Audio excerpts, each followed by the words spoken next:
바로 시작하겠습니다. 먼저 수원FC와 제주유나이티드의 경기를 분석해 보도록 하겠습니다. 수원FC 대한민국 일부 파리 패무패 승패입니다. 코리아컵에서 성남에게 진 것은 아쉬웠습니다. 하지만 철저한 언더독 운영을 하는 수원FC 입장에서는 제주를 상대로는 어느 정도 할 만한 양상을 만들 수 있을 듯합니다. 제주가 워낙 공격적으로 플레이를 하지만 중앙을 뚫어내는 능력은 부족한 편입니다. 전반전을 답답하지만 버티면서 실점을 최소화하고 제주의 체력이 떨어진 틈을 타서 골을 기록하고 승리를 거두는 식의 운영을 염두에 두면 좋겠습니다. 제주 대한민국 일부 4위 패승승패무입니다. 제주의 원정 리스크는 늘 큰 편이라고 볼 수 있을 것 같습니다. 김학범 감독이 상당히 활동량을 중시하는 편인데 홈에서도 라스트 미닛 실점으로 인해서 경기가 꼬이는 경우가 잦은 편입니다.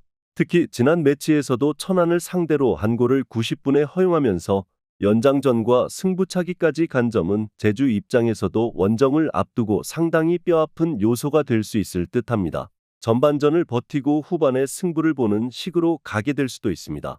중원을 뚫는 것을 버거워하는 제주 입장에서는 실리적으로 하는 수원FC를 상대로 답답한 양상으로 가다가 고질적인 후반 약점에 울게 될 수도 있을 것입니다. 수원FC의 승리를 예상합니다. 다음은 포항 스틸러스와 김천 상무의 경기를 분석해 보도록 하겠습니다. 포항 대한민국 일부 1위 승승무승승입니다. 포항의 힘은 역시 공격수들의 기량에서 나온다고 할 수 있을 듯합니다. 지난 서울과의 매치에서도 결국 치열한 경기를 골 결정력을 바탕으로 잡아냈다고 해도 과언은 아니었습니다. 이를 미천 삼아서 후반전에 매우 공격적인 교체와 전술을 가동하고 경기를 뒤집어버리는 양상도 다수입니다. 물론 역습에 강한 포항을 상대로 90분 내내 공격적인 플레이를 할 것 같지는 않습니다.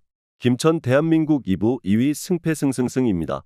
김천의 경우 선수비, 후역습 성향을 보이는 편입니다. 하지만 승부수를 던지는 타이밍이 있고 이 상황에서는 지난 부산전에서도 역습에 실점하면서 약점을 꽤 드러낸 바 있었습니다. 결국 포항의 뒷심을 상당히 경계해야 하는 입장은 김천일 것입니다. 공격적으로 한다고 해도 포항의 간격 유지나 상대를 끌어당기는 움직임이 상당히 좋은 만큼 김천이 더 불리하다고 보고 있는 상황입니다. 후반에 김천이 승부수를 던지는 상황에서 포항이 보여줄 뒷심을 기대할 수 있을 듯합니다. 포항이 간격 유지와 수비로 상대를 끌어당기는 움직임에 능하기도 하고 김천이 지난 매치 신병들 위주로 나서기는 했지만 확실히 역습에 당하는 시퀀스가 보이는 모습이었습니다. 포항 스틸러스의 승리를 예상합니다. 다음은 FC 서울과 전북현대의 경기를 분석해 보도록 하겠습니다. 서울 대한민국 일부 5위 무승무 패승입니다. 서울이 활동량이 받쳐주는 홈에서는 포항전 패배를 제외하면 상당히 잘 풀어가는 편입니다. 다만 주도적으로 빌드업을 해야 하는 입장상 전북이 맞불이 아니라 실리를 챙길 가능성이 높다는 점을 생각해야 할 것입니다. 기성용이 아무래도 수비 상황에서는 기동성이나 대인마크 능력을 발휘하기는 어렵다고 봐야 할 것이고 전북이 실리를 챙기면서 오히려 경기력이 더 올라온 모습도 있습니다. 전북 대한민국 일부 12 패패무패승입니다. 주도적인 축구를 하는 팀을 상대로는 점유를 내주고 실리를 챙기는 인내심을 보일 수도 있겠습니다. 지난 경기 실제로 47%의 점유만 가졌는데 그래도 11개의 박스 안 슈팅이 나오면서 공격이 되려 더 잘 풀리는 모습입니다. 공을 가지고 있지만 중앙을 뚫어내지 못해서 부진했던 페트레스쿠 체제보다는 확실히 경기력이 나아졌습니다. FC서울이 전반적으로 전북, 울산 두 현대가 팀에게 약했던 것도 자신감의 원전일 것입니다. 서울이 주도하는 게임이 될 가능성이 높아 보이지만 전북이 오히려 실리를 챙기는 상황에서 경기력이 더 나아진 점을 간과하기는 어렵습니다. 서울이 현대가 두 팀에게 약한 점도 무시하기는 어려울 것이고 기성용이 빠르게 이어가는 상대에게 수비적으로 기여를 해주기도 어렵습니다. 무승부를 예상합니다. 다음은 부천FC와 부산아이파크의 경기를 분석해 보도록 하겠습니다. 부천 대한민국 일부 8위 승승패무승입니다. 바사니가 골을 기록한 낭보가 있기는 했지만 그럼에도 불구하고 성남의 두터움을 극복하는 데는 실패하고 말았습니다. 실제로 중원을 두텁게 쓰는 팀을 상대로는 공격이 잘 풀리는 모습을 보여주고 있지는 못했습니다. 부산이 오히려 상대가 올라와 주는 것을 선호하는 편이라는 점에 주목해야 할 것 같은데 부천이 중앙을 무리하게 뚫으려다가 한 방에 당할 수 있습니다. 부산 대한민국 2부 5위 승패입니다. 원정에서 강합니다.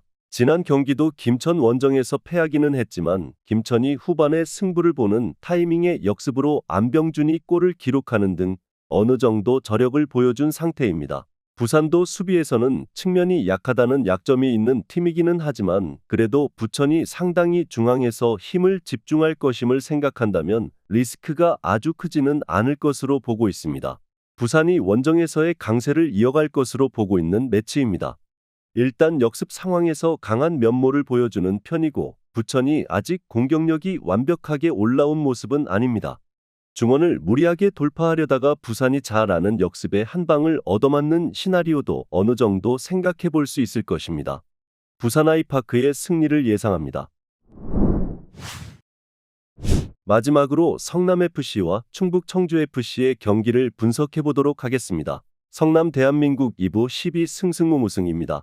최철우 감독 체제에서 기동력이 상당히 올라가면서 다이렉트함으로 좋은 경기력을 보여주고 있습니다.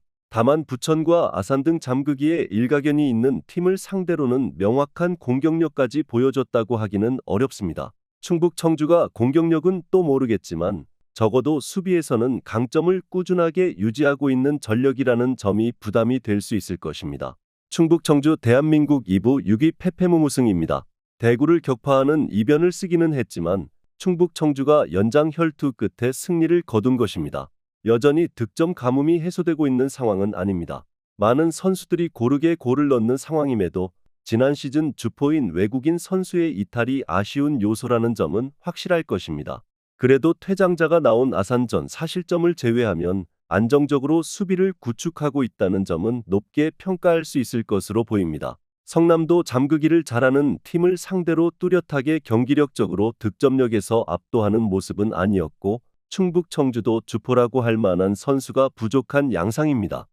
성남이 다이렉트함과 기동성도 많이 올라온 편이라 수비가 만만한 팀이라고 보기는 어렵습니다. 무승부를 예상합니다. 영상에서 알려드리는 내용들은 모두 1차 분석 내용들이며 2차 분석과 최종 조합픽은 영상 하단 고정 댓글 링크로 문의 주시면 안내 도와드리도록 하겠습니다. 시청해주셔서 감사합니다.